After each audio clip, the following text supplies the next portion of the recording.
listening to the Power of Inspiration and Awakening Radio with Julia Griffin. To master a higher frequency for new state of mind. Once you walked in a forest of splendor in which everything you did and everything you thought was aligned. It is possible at this time to begin to return to the old knowledge. Intuitive healer and manifestor Julia Griffin is here to talk about this unique time in history when all sentient beings, animals, plants, trees, and the earth are intent on creating this change. The wolves awakened her to the most incredible light, which opened gifts and brought knowledge that she longs to share. You are creators, and you were born to be creators of beauty, possibility, and joy. Join Julia on a journey into a beautiful and magical world where amazing possibilities exist. Let us help open the door. The Power of Inspiration and Awakening with Julia Griffin starts right now. Hello, everyone. I'm Julia Griffin, and you're listening to The Power of Inspiration and Awakening on Transformation Talk Radio. Stay with us for the next hour, and let us help you experience a higher vibration and a new state of mind. For those of you who don't know me or aren't familiar with my work, I awakened with wolves when I met a wolf that talked to me the same way that you're hearing my voice now, and they taught me how to read energy and their stories about the universe, and I became an intuitive as a result. We have a very special guest today, Don Oscar Miro-Quesada, a transpersonal psychologist and respected curando, I think I mispronounced curando, and an adept from Peru. He's the originator of the Mesa tradition, cross-cultural shamanism, founder of the Heart of the Healer, Shamanic Mystery School, fellow in ethnopsychology with the Organization of American States, and invited observer to the United Nations Forum on Indigenous Issues. Today, we are talking about a marvelous book with topics that are very close to my heart. His book is Shamanism, Personal Quest of Communion with Nature and Creation. And if you've listened to my show earlier, I've often said awakening is not just in the head and in the spirit. It's also in the body and with the earth. And he has a great deal of, I think, profound things to say about it. So welcome, Oscar. I'm so happy to have you with us today.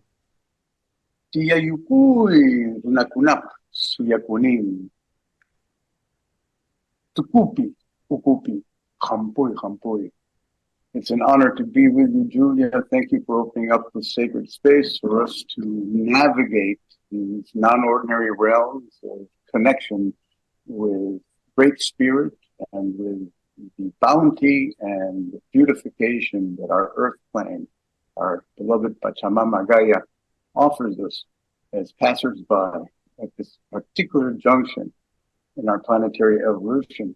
It's an honor to be with you and explore the dimensions of shamanism together and how they're relevant to helping humankind find a path of spiritualization that is healthier than it is now.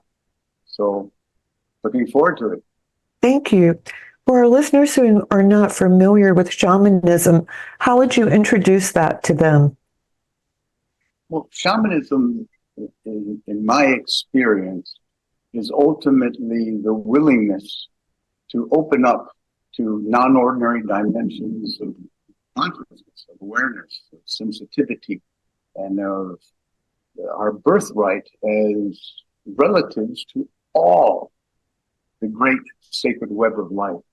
In other words, it requires a communion and entering into relationship with things that are not only three-dimensional objects, but that have a soul, that have an essence, that have a consciousness. And that consciousness is ever present and omnipresent. It is within us, it is without us. So think of yourself as plunging into a calm lake, a crystalline, pure lake, in which you could see all the way to the bottom. And it's a perfect temperature so that there's no shock when your body meets that water. And you are just taken slowly into the depths of that water and you realize you're able to breathe and you're able to swim like a dolphin. And you find a new home, a new abode, a new habitat in which all of the gravitas, all of the heaviness, all of the hindrances that you experience in the outside upper world that is part of our three-dimensional bodily constraint just is cast away. That is the experience of shamanism when you open up to these parallel realities behind the veil, to the dance between unseen and seen manifestations of what our cosmic mother's dreaming is all about. And if fortunate enough, you make that inner home, that bottom, that collective unconscious that is replete of archetypal and imaginal relationships, allies, power animals, plant spirits, great masters and mistresses and wisdom keepers of times past, and even of those in the future that may eventually be the star relatives that are so commonly spoken about nowadays that are visiting our planet. It all becomes a multidimensional playground. And that is what the shamanic consciousness requires. Keeping it green, never being an expert, always being a student, and being willing to learn as you experience and encounter heretofore uncharted realities and terrains of human experience. So let's take a plunge into the rabbit hole and see what awaits our discovery. I will say this, that if you can open yourself up to it, it is such a beautiful, magical world. It certainly is. And who knows why I'm saying this, but I talk to deer every morning who come down when I meditate. And I hadn't seen them in several days because it had been raining and cold. And I thought, I wonder where my deer went. And I counted. I had 40 that ran across the street. It's like they heard me. Yes, that is, well, obviously you have been graced by or received a bestowal of grace from the more elevated, refined Empyrean realms that have opened your vista, which is a shamanic sight, an inner vision, which, as you well know, Julia, is a refined sense of intuition, which allows you to feel the presence of these animal allies, of these spirit helpers, even before they show up in their physical form. And doing so, you can guarantee that they will show themselves at the time that they can serve as your guides, as your teachers. Yet the most important thing is the love, the deep munai, the compassive feeling and connection, heart connection you have with these allies, with these relatives. That's what I say. It's the language of our heart. That's it. In the end, we have the notion of munai, M-U-N-A-Y, which means deep compassive feeling, unlimited caring. And we understand that all shamanic service and healing is a labor of love, that there cannot be any expectation of what I'm going to get in return, but just an offering, a selfless offering of oneself to be fully present in the lives of another that are suffering and that need your company. And I think that is such a wonderful thing because the earth absolutely heals. If you can find your way back to the earth and you can open your heart to what the earth has to offer. It's great healing, and as you often said, it's balance. So mote it be. You said that. It was balance, but it is. So I'm going to talk a little more about some things that people might want. And you said that we need to balance with Mother Earth and Father Sky to get back to that balance. Mm-hmm. Well, as all passers-by, because we are temporarily earth, in the shamanic notion of the purpose of humankind on planet, or any living being for that matter, it is to realize that it's a journey of discovery, a journey of awakening, a journey of refining our soul. And by soul, we understand that it's consciousness. It exists before the material world. Consciousness is a priori. It structures the material universe. And therefore, we structured ourselves through our own consciousness that is formless. And so when we come into a earth plane that is three-dimensional and is based on our sensory apperception of those dimensions, and it's crystallized into what we call ourselves, Julia or Oscar, in body. It's a long journey before you realize you're more than just that. You're more than just your physical body. Once that awakening happens, then you enter into a relationship with the sky world, with spirit. The earth and the sky, matter and spirit, become harmonized when you awaken in consciousness to the fact that you're much more than your body. I have a saying that goes like, I am immortal in being, beyond form, fearlessly free to be all worlds, times, and places that summon me. And that is the axiom. That is the living wisdom of shamanism.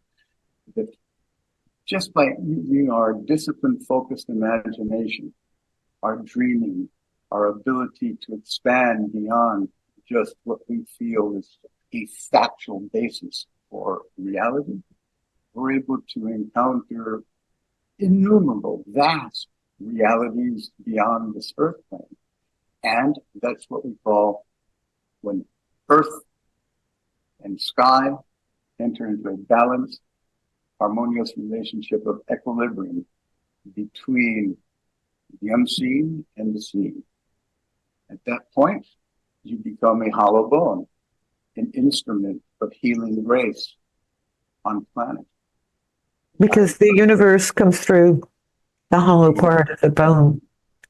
Exactly. And we could break it down at the risk of being reductionistic and say, in terms of the quantum reality or the macrocosmic or the laws of physics, it's all the same, right?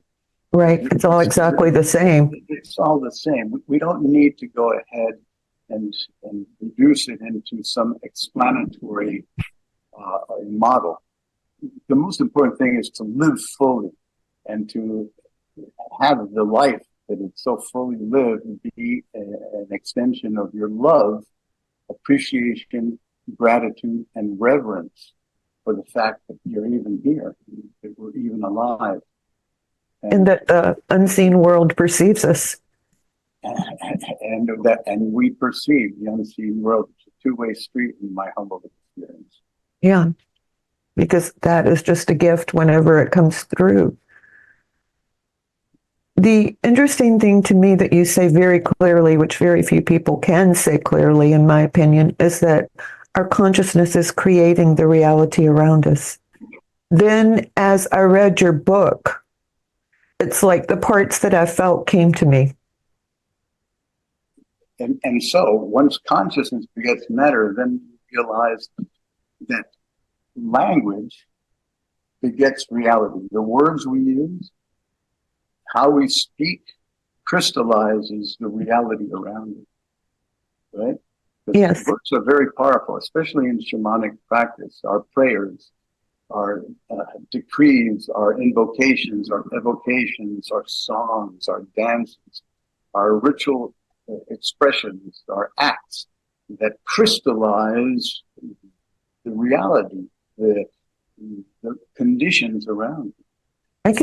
I can feel that. When you say that, your rituals and your songs, I'm feeling that in my heart. It makes me think that somewhere I read in your book that shamanism continued to exist on the Peruvian level, even though so much of the rest of it was wiped out. Thank Great Spirit for that, and thank many courageous individuals that regardless of persecution and attempted discreditation, continued to do these practices.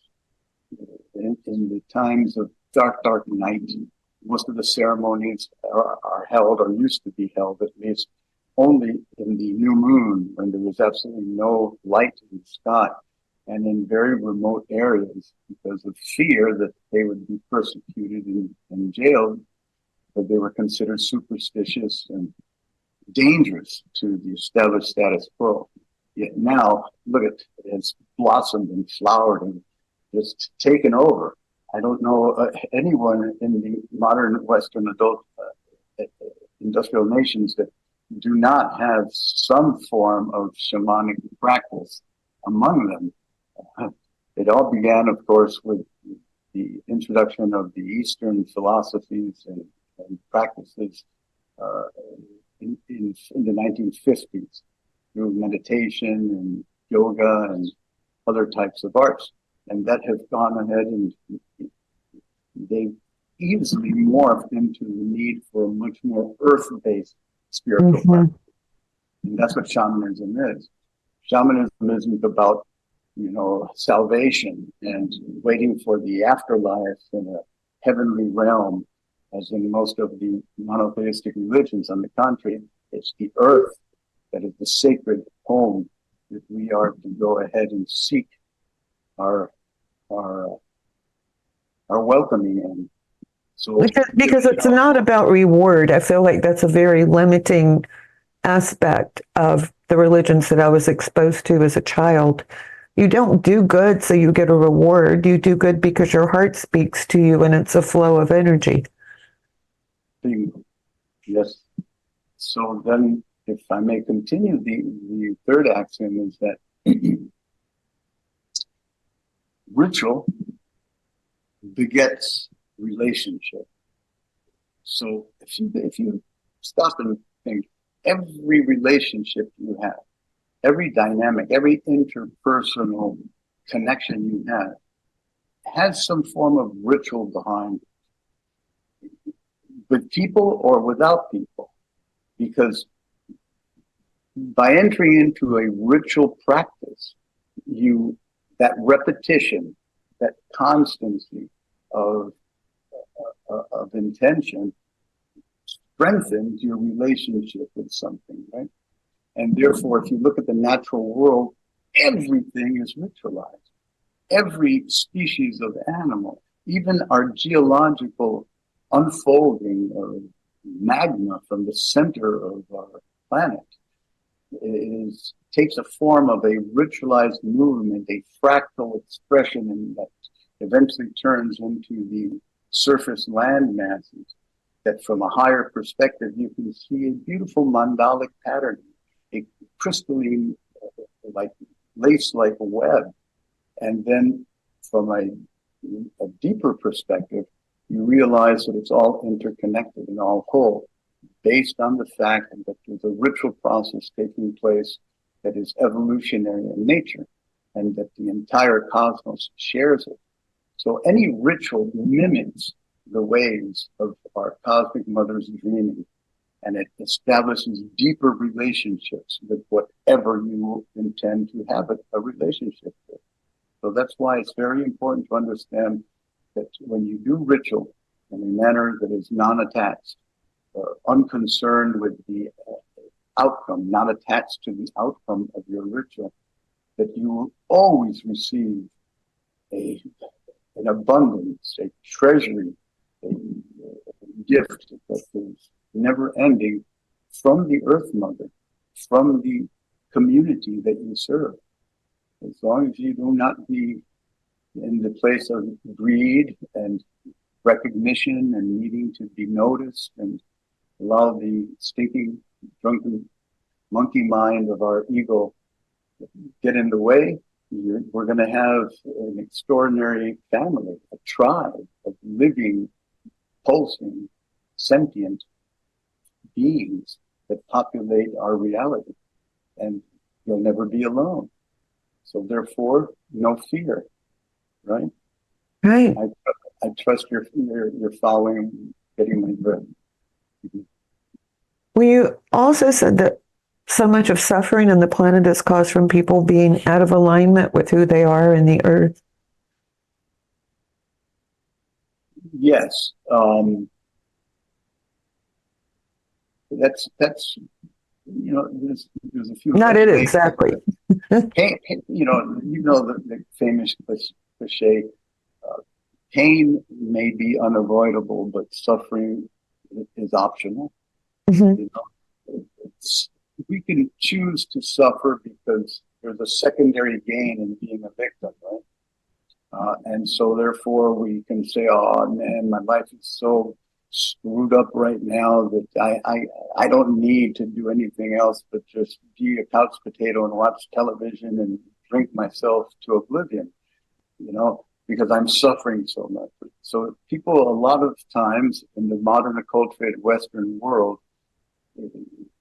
victimize themselves unnecessarily and really hinder or close down their ability to realize that a simple shift in mental perspective and in attitude, they're able to go ahead and move beyond suffering.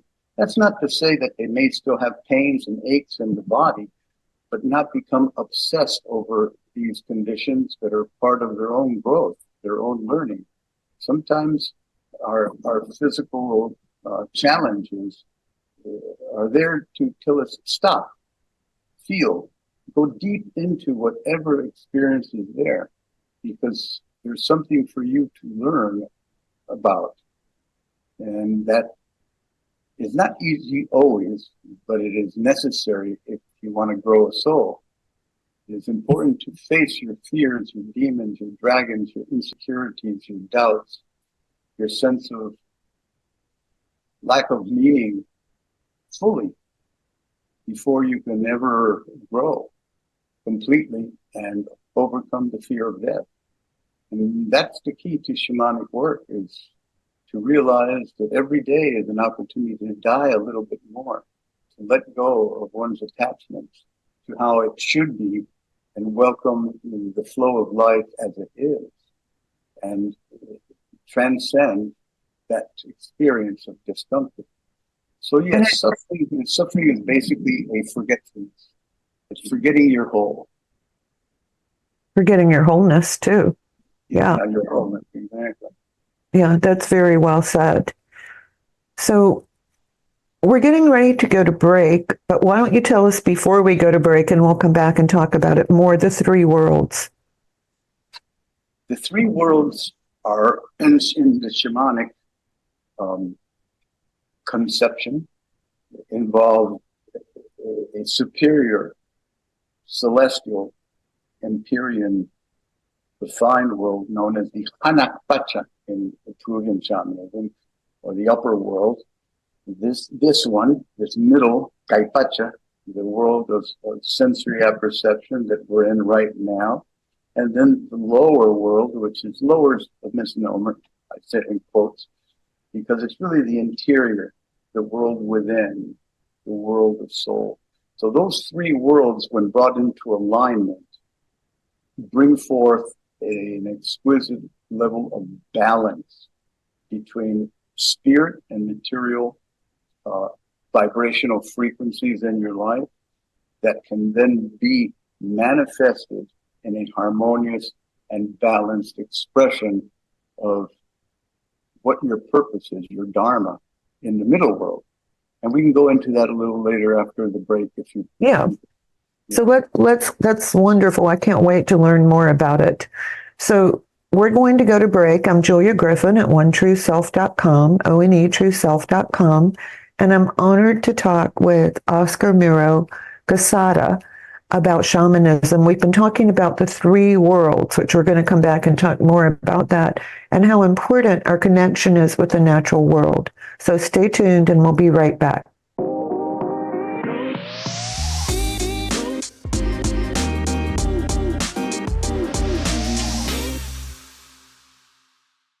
Welcome back. You're listening to The Power of Inspiration and Awakening. And I'm your host, Julia Griffin. You can find me at One True Self. I'm talking with Oscar Miro-Quesada about his most insightful book, Shamanism, Personal Quest of Communion with Nature and Creation. So we were talking about the three worlds before we went to break. So would you please tell us more, Oscar? I'd love to know more. Certainly. In the Camasta curandero tradition of Peru, which I've had the privilege of apprenticing in since 1969 until 1982, when my mentor, Don Celso Rojas Palomino, made his transition into the Hanak Pacha, which is the upper world. Hanak means superior, above, upper. And that Hanak Pacha has a similar parallel with what we understand as the Empyrean or celestial heavenly realms.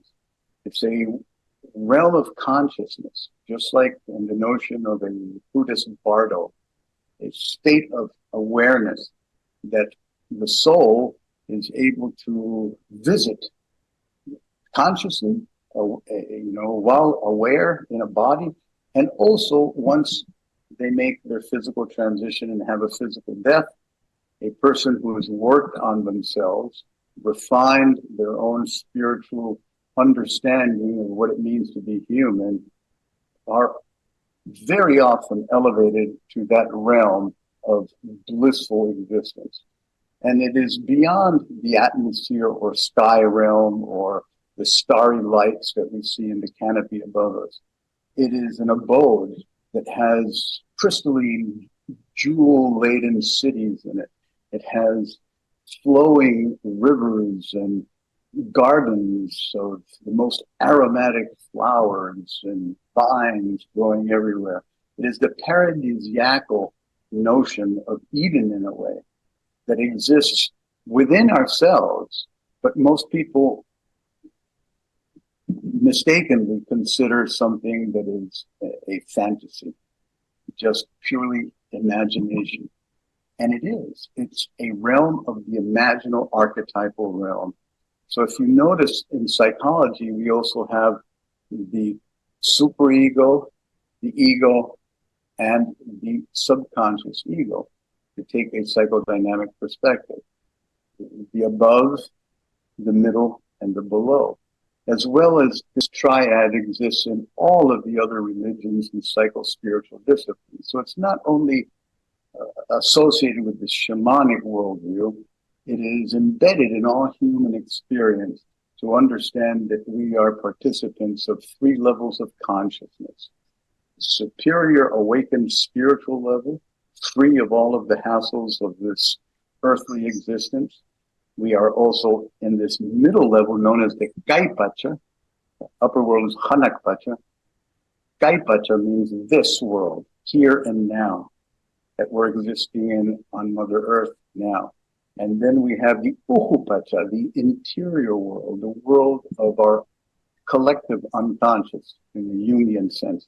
But in shamanically, that means that it's the abode of the soul, because the soul loves the labyrinthine, unpredictable, dark areas, the cavernous parts of our inner life that rarely do we spend the time looking at fearlessly and examining ourselves.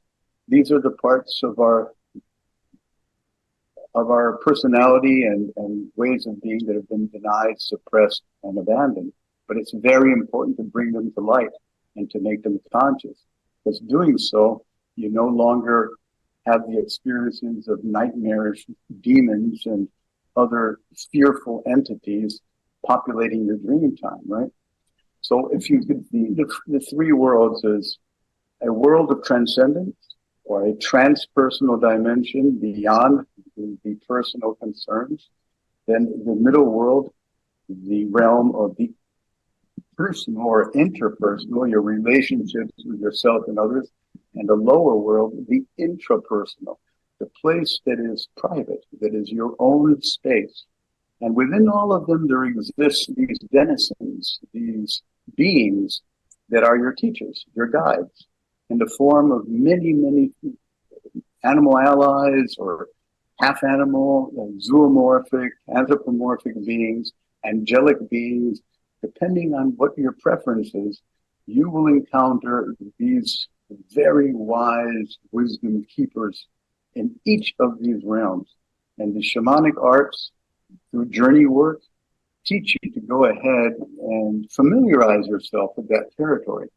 And ideally, having an altar ground, some sort of spiritual space in which to do this work, serves as a map, serves as a guiding pattern for you to go ahead and do your rituals and your songs and your feedings of aromatic waters and incenses and smokes, and do your dances and all forms of artistic practice that have shamanic components to it, in which you awaken the presence of these unseen inhabitants of these three worlds.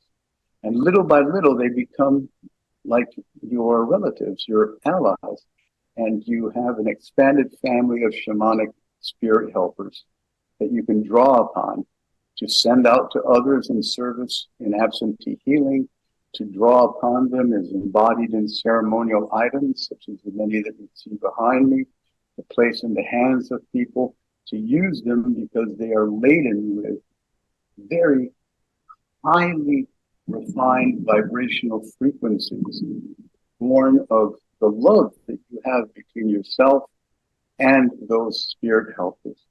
So all three worlds are very richly populated with unlimited potential, depending on your imaginative discipline, depending on how you are able to sustain the intention that you want to call these beings into practice, to call these beings into service. We are in three worlds right now. When we go to sleep at night, we enter into our dreaming state. And in that dreaming, often we are transported into very different realms of consciousness. Some pleasant, some very pleasant, but mostly they are there as reminders that we are not only a conscious waking being, that we are also part of a much broader cosmic ocean, a field of relationship that is unlimited. In my own experience, when I go into my dream time, because what I practice every day before I lay down in my bed, I close my eyes and I offer a prayer of gratitude for everything that I've experienced that day. And I thank, even if it's been a difficult day, I thank Great Spirit, in my own way, for been giving me that opportunity to be a learner, to grow. And I release myself into that care. And I go into the higher upper world. And every time I wake up in the morning before I get out of bed, I do the same. I offer a evocation for myself of appreciation and gratitude for whatever is going to come my way. So I start my day with gratitude. I end my day with gratitude. And gratitude fuels generosity, which opens to grace. The experience of gratitude for knowing that you are much more than this three-dimensional Kaipacha middle world births a sense of generosity of self. It's much easier to give of yourself freely without expecting, it's not being reciprocated in balance. So that's the principle of Aini, sacred reciprocity. And doing so, you open to grace, which is a bestowal of a deeply blissful, peaceful, ecstatic experience of connectivity with all that is. So these three worlds serve as a Jacob's ladder, much like you see right over there. as a portal of ascension. And if we're fortunate enough, we allow entrance into the crystal city, known as the Enochian temple sites of our ancients. Now, that is a lot of information on the three worlds that I hope people will take in and savor and digest at their own level. That's the best way I can put it based on the tradition that I'm a representative of. That's very beautiful. Thank you. And so you've given them two practices, one in the morning and one at night. I don't know what everyone else does, but I always go sit outside as soon as I wake up because I can feel that life force coming into me and coming into my life. I think the universe likes it when we recognize it. That's the other part. It's the relationship with the living, natural, pulsing, sentient, natural world, or Dhamma Pacha. Pachamama is the Earth Mother. Pacha means world, earth, time, place, space, state of consciousness, Bardo in the Tibetan sense of the word. Right. But when we're in the natural world, that is where we charge ourselves. We are allotted a degree of mana, of manitu, of kaipa, of spiritual power. Walking barefoot on the earth is indispensable. So when we are laying down on the earth by the base of a tree, relative, indispensable for recharging ourselves and entering into deeper communion with our living home, with our beloved Pachamama. So I agree. After I get up in the morning, when I ask my prayer in the morning, then I live here in South Florida right now. I also have a place in the southeastern Amazon rainforest of Peru, and then I've spent some time in Costa Rica. All of them full of living plants, edibles and medicinals. And so right outside behind me is a little Garden of Eden. And that's where I spend my time also, just like you. And it's so important as a part of our shamanic practice. So that's one thing that everyone can do, even if it's just for 5 or 10 minutes. I wondered if you could tell us a little more about using our imagination with the three worlds.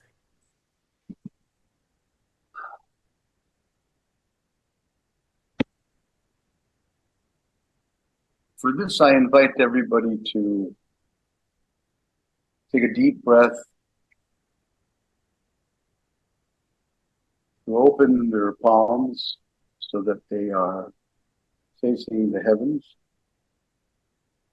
and to rest the back of their hands on their knees, their thighs, or the desk that they're in front of.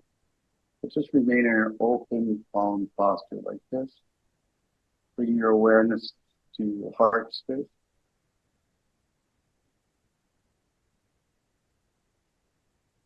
While simultaneously bringing your awareness to your crown, to the top of your head.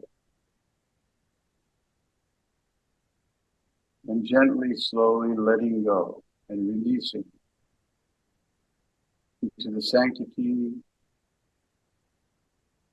and magic. This opportunity to be together, co-creating a field of evolutionary consciousness in service of humankind. And imagine that being together, here, now, all one light, is the imaginal elixir for the beneficent transformation of human consciousness into spiritual awakening. And imagine freely wherever you choose to journey.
Buen veneno voy amando, voy pidiendo con mi canto, suavecito camas que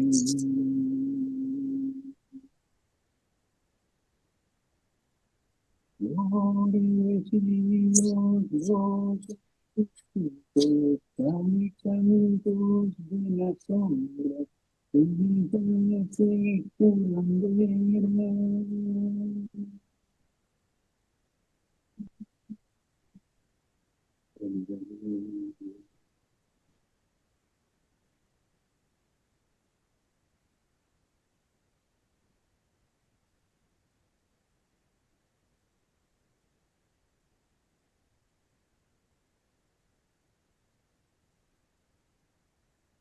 Bring your awareness to your brow, the area between your eyes and forehead. And imagine and visualize a welcoming tunnel of light that extends out from your brow beyond the physicality of your bodily perception. This is a conduit, a portal, an interdimensional bridge that allows the fullness of your soul as cosmic consciousness to move gently and in perfect harmony and safety out of your physical vehicle with your will alone, with your imaginative focus. Move it, will it, to rise up from every fiber of your being as a physical entity and enter through that tunnel and gently spiral outward harmoniously.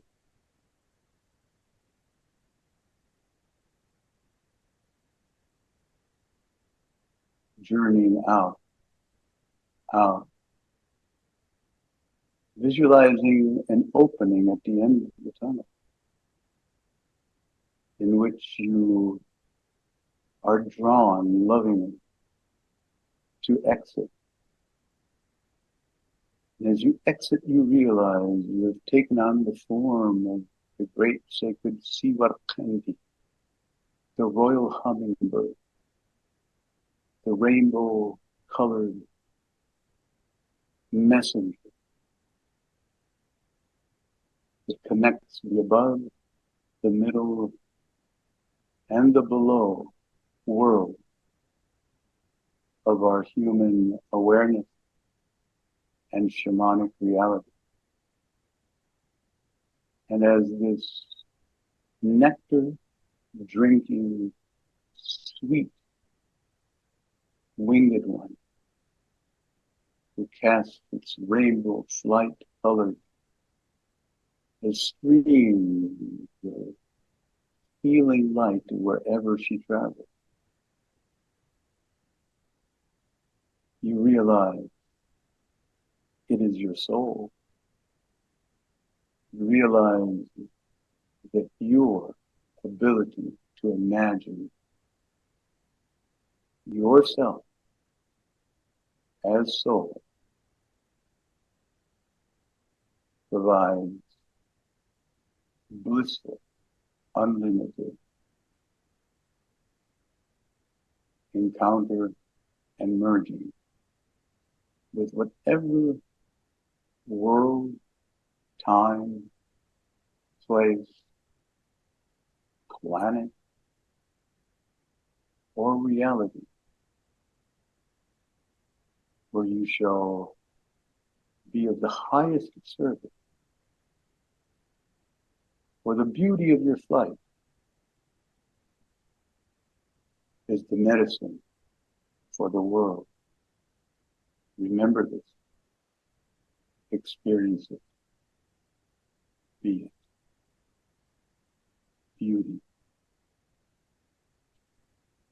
Beauty. Beauty.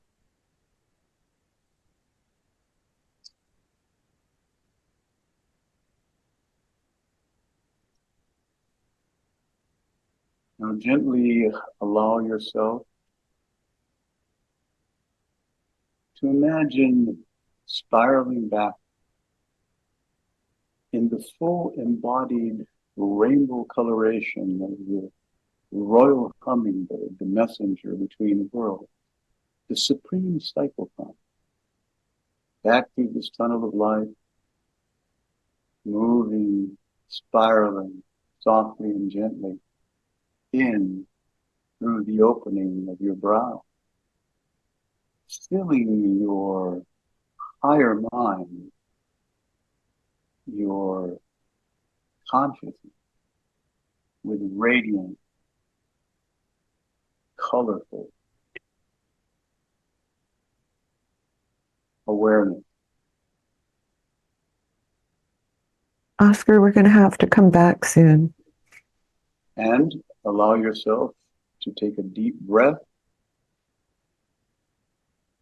and hold it, crystallizing that imaginary flight into every fiber of your being. And on the count of 3, in sacred reciprocity, blow forth into the screen on the count of 3.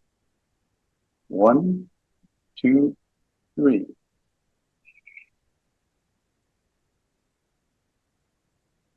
Very good. Gently open your eyes, please. And to finally integrate this, left hand over right shoulder, right hand over left shoulder. And just know that your imaginal discipline faculty has now been activated and enhanced within your heart. This simple little practice will serve to not only teach you about imagination, but live it. Thank you for the opportunity. Yeah, I could definitely feel my energy getting rearranged. That was wonderful. So we're coming to the end. Would you tell our listeners where they can find your book and where they can find you on the web? Certainly. Thank you for the opportunity. And I do apologize for going a little bit over. I didn't realize the time. You know how shamanic reality is. So, yes, the book, Shamanism, communion, personal communion with nature and creation, can be found on Amazon.com and various other booksellers. I also have Lessons in Courage, which I wrote with Bonnie Glass Coffin, the world's leading expert in Peruvian female healers. I have another book, Healing Light, Who Sounds True. And I encourage you all to go ahead and visit www.heartofthehealer.org. That is our website, heartofthehealer.org. There you can find a plethora, an abundance of teachings and other opportunities to apprentice in these ways, in this lineage, that fit your own lifestyle. So thank you again. Thank you so much for being with us. And everyone will be back in a couple weeks. Don't miss our show. And please be sure and listen to this exercise and learn it so you can make very quick progress. And thank you so much for being with us and sharing so much truth. Namaste. Namaste. Thank you for listening to the Power of Inspiration and Awakening Radio with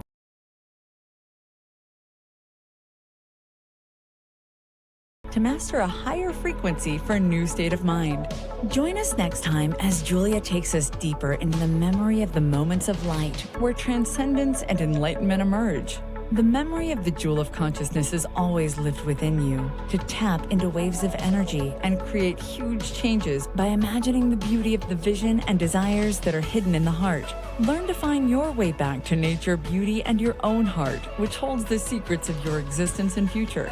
To discover more about Julia's adventures, animal communication, and the teachings she brings to every show, visit onetrueself.com. That's onetrueself.com. That's ONE, trueself.com.